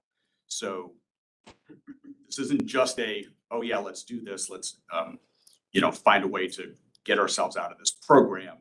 There are risks involved with that. So again, I think I'll pause there and see if anybody has any. Serving. Where's the Secretary of Transportation on this? It struck me as someone who kind of understands northern. Let me point to Amy. She is our person in Richmond and. Sure. Good morning, everybody. Working with VRE and Joe in Richmond, and at this point, it hasn't really sort of risen to the level of the secretary. So I know it's been at the director position at DRPT. And Jennifer Jabrul, who's the director, has been working very closely with us and has agrees with Joe and all of us that this has been a square peg round hole problem for a while. And so she thinks it's the right thing to do, I think, as well. And I think the discussions are happening at the administration level. They have not come out of that yet. So they're still doing their legislative packages. So what's happened is the agencies suggest their legislative changes to the secretary reviews them, then they pass them on to the policy office. And so it's kind of a slowish process that goes through a lot of checks and balances. Every administration does it. And so we're still kind of in that position right now. So we don't have a sense yet where the secretary is or where the governor's policy office is, but that's something we're staying on track and talking to, especially with Director Jabrul about that. So we're kind of considering working on that. We're also going to be trying to talk to the chair of House Transportation, which is I think one of the most important folks, which is Terry Austin. I'm going to be in Virginia Beach next week at the Governor's Transportation Conference, and they're doing a joint meeting of all the transportation committees. So I'm going to be prepared to talk to him down there and get his sense of this too. So we want to know kind of where the folks are before we decide to go forward. I think they are looking at sort of, some different funding mechanisms and looking at trying to kind of right size things. So I think this might be the time to do it. And so I just want to get a good sense of that. Great, well, thank you. I think, any way you can just kind of prepare the groundwork for secretary, doesn't, you don't have to, you know, but you know Of your job, course, so. yes, yes, no, I appreciate that. No, it's always helpful and always appreciate the input, so thank you. Mr. Walkinshaw? Joe or Amy, I apologize if I missed it, but did you share what the potential loss in funding could be for VRE? So this preliminary model that was run showed us getting about $5 million. It's a hard comparison. So in 2023, we got about $24 million, but we don't think you should compare it to the $24 million. There was additional funding that was added to the pot for both 23 and 22. So if you look at what we got, you're gonna say, wow, we got a lot of money then. Pre-pandemic. We sort of ran the numbers and we think in 23 and 22, and it's consistent with what we got pre-pandemic, it's about $12 million is what we should be comparing the $5 million to. Now, that being said, that's a very preliminary model. It was done before all the ridership data was in there. And also, we have been talking to the director, and I think the director understands that's a pretty big drop off. And there may be opportunities for her to, I don't know how to say it any other way, but to help us out. That maybe we won't see that big. Help us out within the existing framework. Yeah. Actually.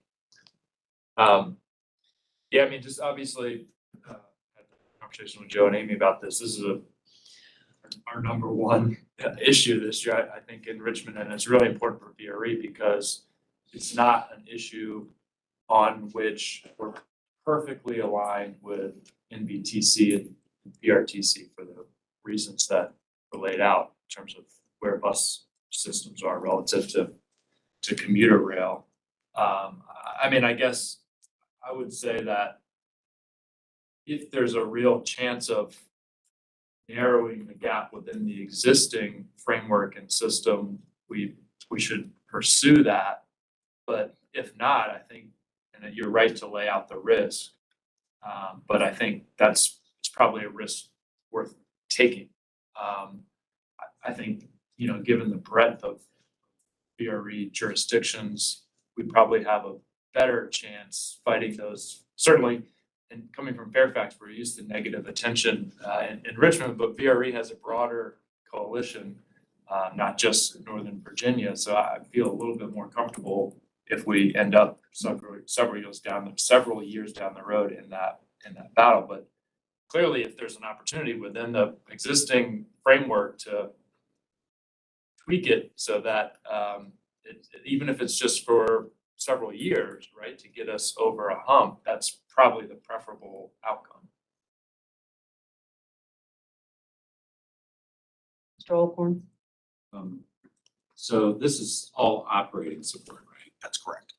Yeah, I guess in talking with folks about using WMATA as a model, I would be a little bit careful with that, only because WMATA's operating support comes overwhelmingly from local jurisdictional support from the state.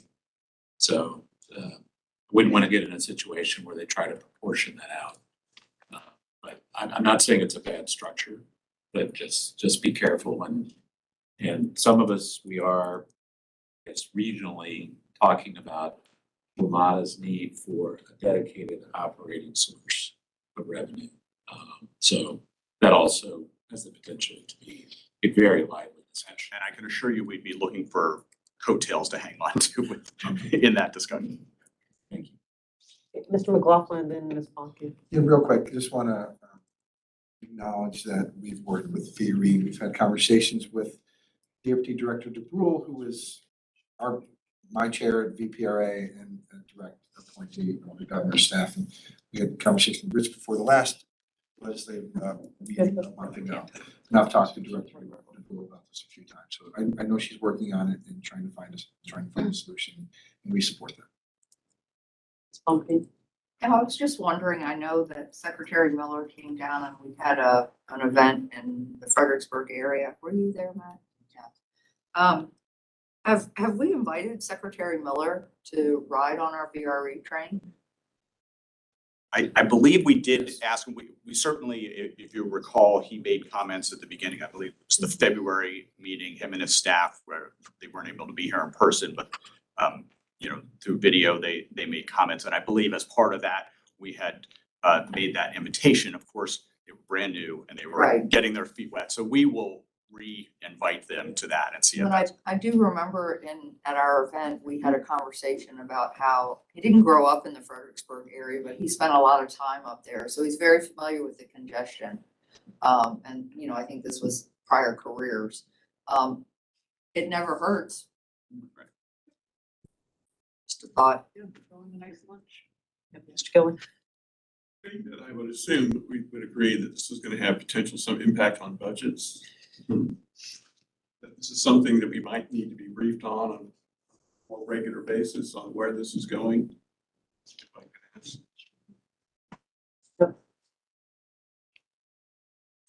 Short, you want to continue? Sure, if that's about all we have for that state operating support, then the only other item on the state side that I'd like to bring up is the restoration of lost transportation revenue resulting from the elimination of the state's sales and use tax on groceries. That passed last year. I think the jurisdictions, for the most part, who got some of that funding were made whole. Transportation was not made whole. So we would be partnering up with quite a few stakeholders in the throughout the Commonwealth who would be looking to sort of fill that gap. Yeah, and just to clarify on that too, at the NBTC Legislative Committee meeting, Senator Eben, who is on NBTC and is also on that commission, offered to, I don't know if you guys remember last year, when they had the grocery tax bill, we had put enactment clause language in there asking them to study the impact of losing this money and looking for a long-term solution to replace those transportation funds. And it didn't, because it ended up not being a bill, ended up being put in the budget. That language wasn't in the budget. That was part of the whole, extended piece of the budget last year, unfortunately. So they put that language in the budget as opposed to being a standalone bill.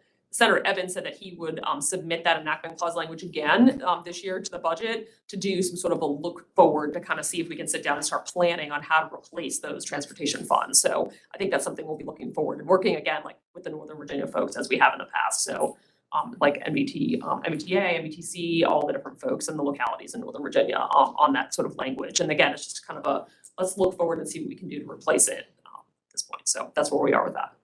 Thank you. Okay.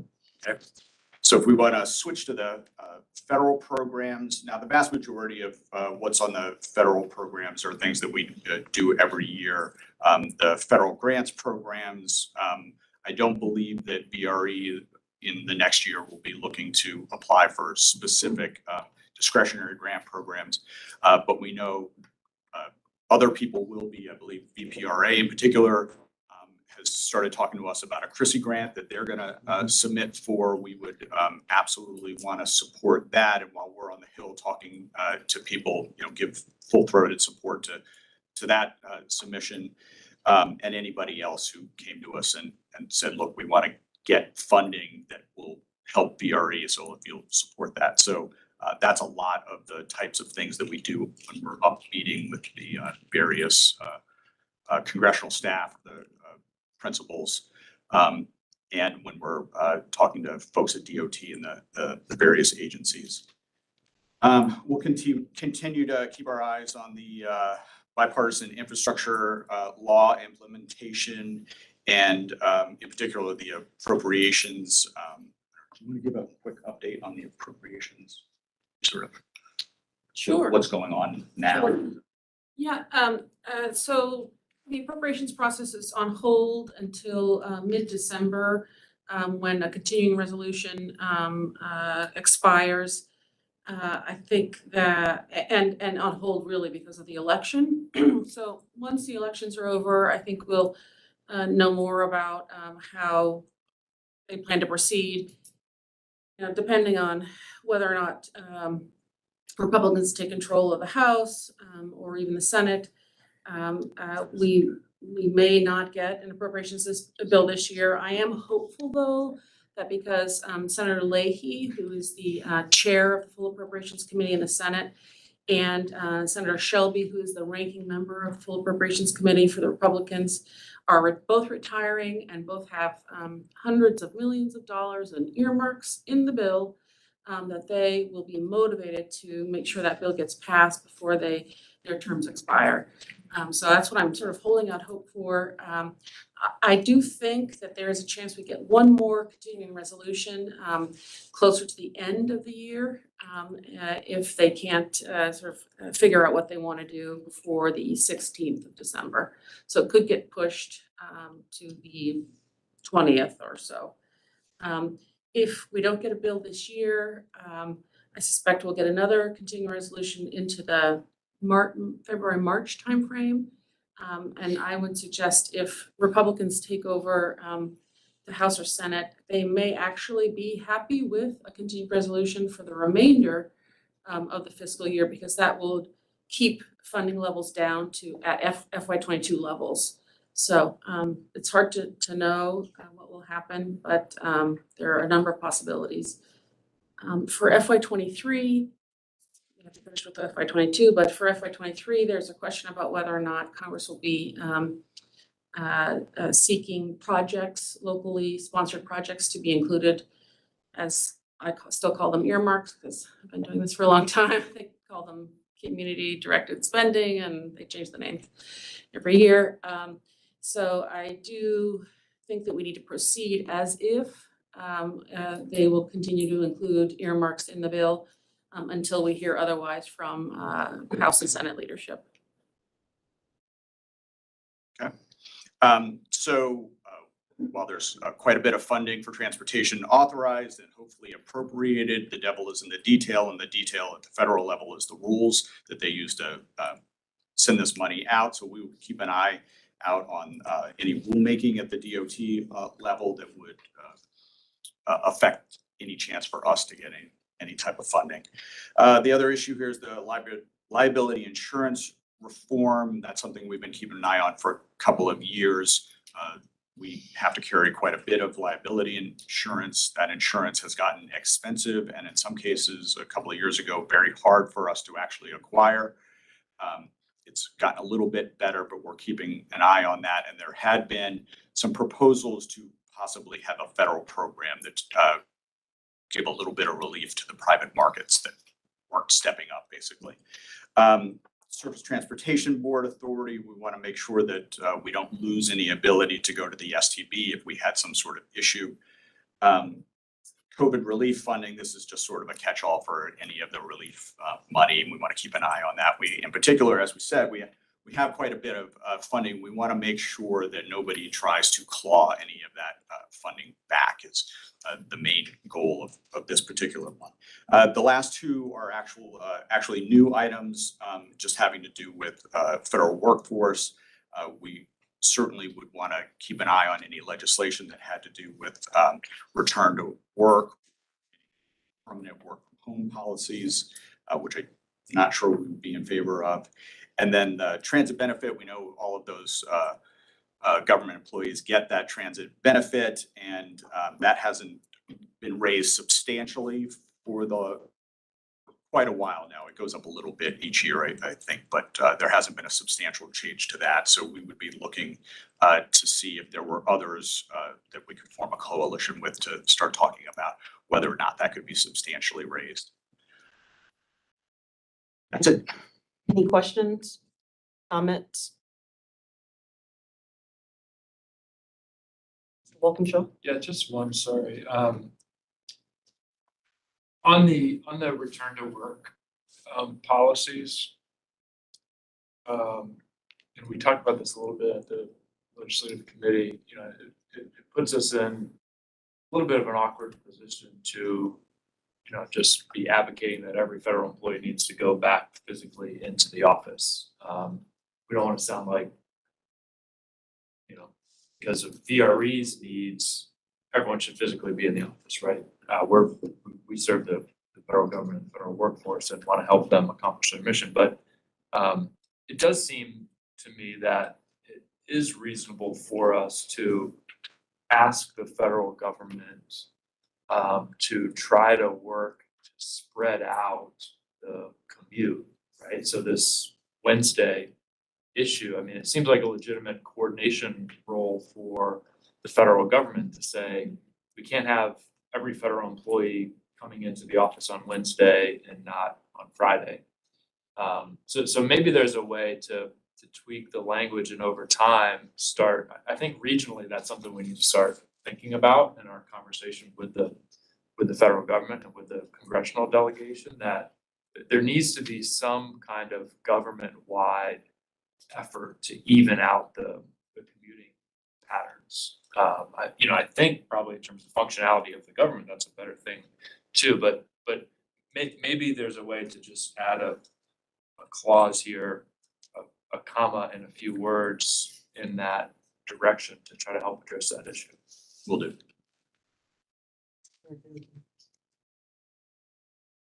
Any other comments?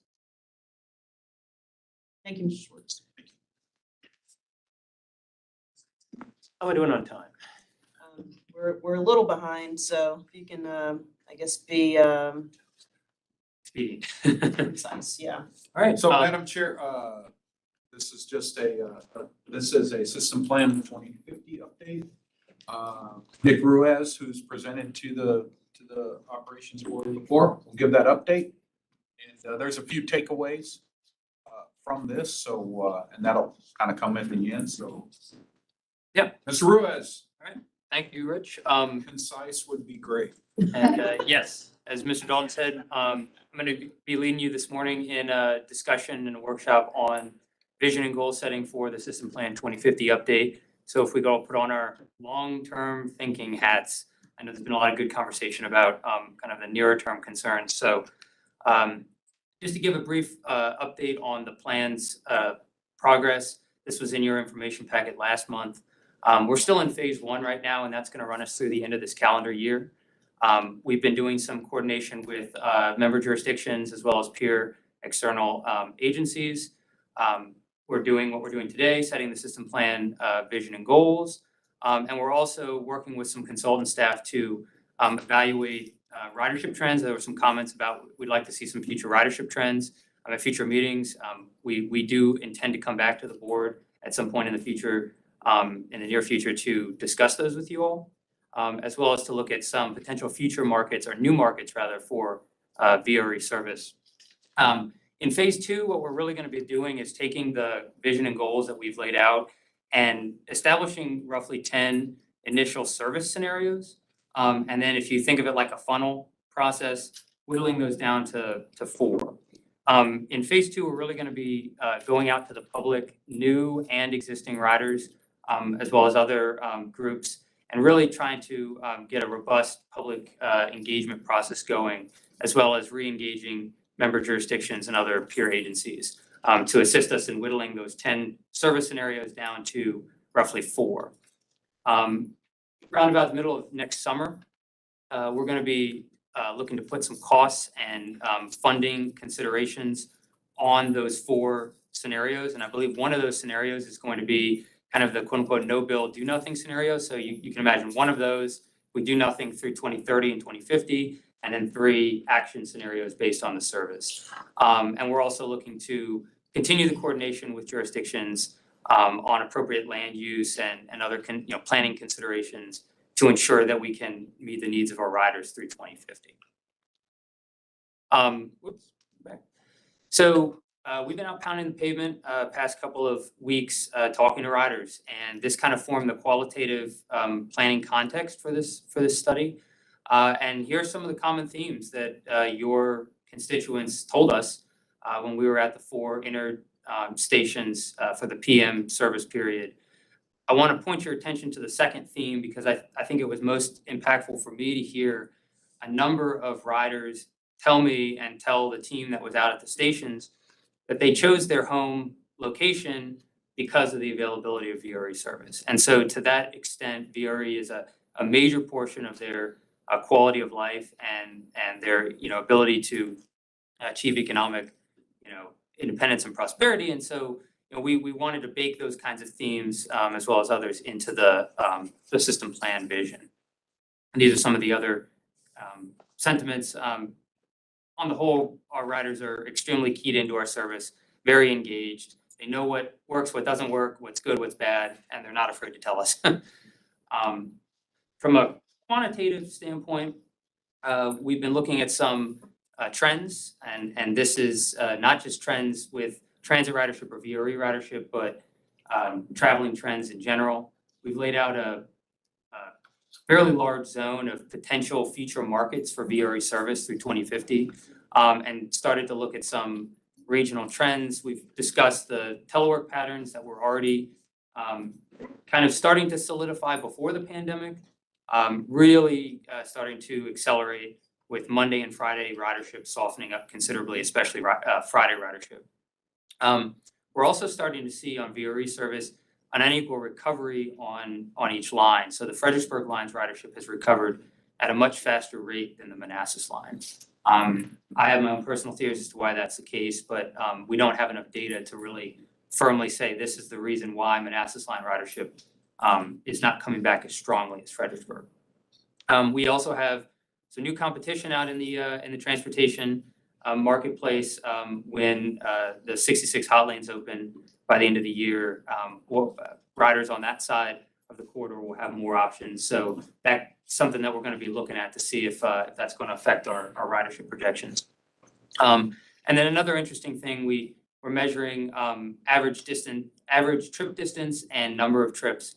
And we're finding that in the region as a whole, longer trips are happening in the AM peak. But there's about half as many trips in the AM peak as there are in the PM peak. Those PM trips are much smaller. And so we're trying to figure out what are some of the realistic markets that VRE could serve through 2030 and 2050, if some of those trips are just not feasible for a commuter rail operation to serve. And then finally, we wanted to build on past and existing themes to inform this future round of vision and goal setting. And so the fourth system plan goals on the left, these were taken from our existing currently adopted VRE 2040 system plan that was last adopted by the board in 2014. And so we wanted to show that we're not starting from scratch with these goals, that we're really taking the existing goals and then taking the current conditions and building upon them. We're also trying to layer in some existing VRE organizational goals, which are the 4 you can see on the right. And so put all this in a pot, stir it around, and we came up with a draft system plan vision that we'd like your feedback on today. And that's that VRE will grow to serve the region as the transportation service of choice by creating meaningful connections and economic opportunities in a safe, sustainable, and equitable manner. And I'm just going to pause there and see if there's any reactions to that. Comments? Discussion, Mr. Stork? The main thing that I'm thinking is missing in that is reliable. And I'm looking at, particularly, we know we've had some deterioration in our performance, and I don't have the history that some of you all have about what an ideal world that should be. Should it be 98% or 95% or whatever that is? And I also know that part of what we're doing overall is to get more control over that ability to do that. And so where does that fit into 2050, and how do we Yeah, that's a good comment. We'll definitely add. I think we can add reliable in a safe, reliable, sustainable, and equitable manner. I think that key element of the vision fits nicely in there. And we also have, I believe, we have a reliability element in the in one of the 4 goals, which I'll present on the next slide. So, anybody else? Any other comments, suggestions? Okay. And so underpinning the vision statement are 4 draft goals. And really these goals are going to come into play in the second phase of the system plan development as we're evaluating and asking you all to evaluate and respond to the service concepts. And if you think about this kind of the way that VTrans does their VTrans statewide needs, where a project has to meet one or many statewide goals, very similar. Things like safety and reliability, obviously goal number 1. Market growth and financial stability. We've talked a lot about that in the last couple of months, how to grow the system and become more of a relevant transit service to the region while also preserving our financial stability. Regional system integration and equitable service. integrating with other transit modes and also intercity passenger rail in the best way possible. And providing that service equitably to all member jurisdictions.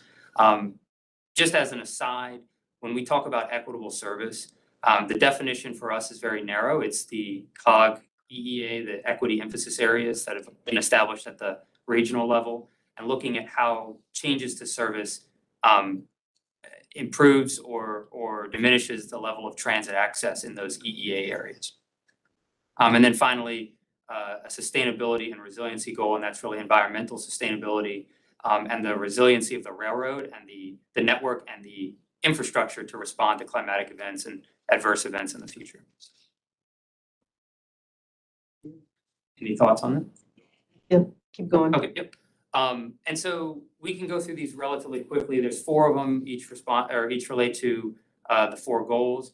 But we wanted to give you some illustrative examples as to how we can measure and benchmark success in these goals. And so, for example, safety and reliability, these are some of the proposed targets that we could use as a screening and what potentially success looks like. And in the interest of time, unless there's any comments on these are obviously included in the packet. I can just go through these very quickly so that we can get to the next steps. So this is the one for safety and reliability, market growth and financial stability. These are the targets and the measures for that. And regional system integration and equitable service. That's really serving as a critical element to an integrated and equitable transportation system, as I mentioned before, as well as promoting sustainability and resiliency in the planning process. Okay. And so any additional discussion? I just had one last slide on next steps. Sure. I have a quick question, and it may actually, this presentation just stimulated it, but maybe this isn't the place to talk about it. If we're going to revisit the Step Up program with Amtrak, is that something that's on the table, or that I only knew because actually one of my colleagues texted me from the train station the other day asking, can I get on this Amtrak train, during the VRE free fare period? And it prompted me to start asking questions about that. Yeah, that's more tactical, I think. Okay. And it does dovetail into the overall system plan and stuff, but I can give you some updates on that as well. Yeah, I think it would best hit on goal 3 is system integration. All right. Well, as far as next actions, we're going to be looking to apply these vision and goals throughout that second phase of plan development. And we'll be coming back to the board in the near future with some data on trends. And we'll be completing the market analysis to develop some hard forecasts for by station, by line, by time of day by day of week for 2030 and 2050. So that should be coming soon. Any questions or comments or suggestions? Ms. Bumpkin? I have a question, but I'll reach out to you offline. Okay, sounds good. And feel free to ask now if. No, it's fine. Yes. So I have a question. This might be a newbie thing that's already been covered, but under the equity, do we offer reduced fares for people? Who might not make as much as We do not currently. I saw that we're looking to go into some more of the zones that have been tagged, but sometimes the price tag for a VRE ticket is a bit more than anything else. Maybe just a needs-based type reduction. Yeah. That's part of this that would be part of it. And to look at it from that perspective. The identification in the plan would be higher level. It would say VRE will explore. So we might not get into the specifics. That's obviously something for this body to discuss and agree on. But we will definitely include that in the discussion at the plan document level. Sure. Thank you. Any other questions, comments, or suggestions? Thank you. Feel free to reach out to us anytime as this stimulates you a little bit. You can reach out to Nick, Christine, myself. Glad to have discussions. Absolutely. So we do not have a closed session. So we'll go into 13, operation board members time. And so maybe we'll start with Ms. Bagley and just go around. Just a shout out to all the VRE staff who made the ride so successful, the Tour de VRE. It was a great experience. It was a challenging experience, but I would do it again, which I think is the good news. I just wanted to say, I really appreciate all the survey information that you have, because that is really where the rubber meets the road. And, so very helpful. And then just for the record, I wanted to indicate that my colleague, Monica Gary, was not able to be here today, but she has been listening online, did not have the ability to vote, but, she has, in fact, is still online listening. So I just wanted to let everybody know. I'll pass. Oh, thank you for the letter of support on behalf of Mrs. Park. Nothing for me. Stainsbury. Short. Mount Vernon, what a beautiful bike ride, 20 or 30 miles. It's there. It's part of the ride, so. I'm gonna miss it this year, but I can vouch for it. All right, do have a few notes of things that we need to get back to you guys on, so we'll share those notes and make sure that we follow up on some of those questions, but excuse me, again, if you're interested in serving on the exec committee, please let us know. The nominating committee will be meeting, putting together a slate, so please let us know. Also, we have Supervisor Bailey, I think, who is still online. Did you have any comments? Thank you, Madam Chair. Can you hear me? Yes. Yeah, I just wanted to offer my apologies to you and to Mr. McIsaac and to the board members for having to not present today on the evaluation. We will take that item up in November, but thank you for your patience. And with that, is there a motion to adjourn? So moved. Second. Okay. See you all next.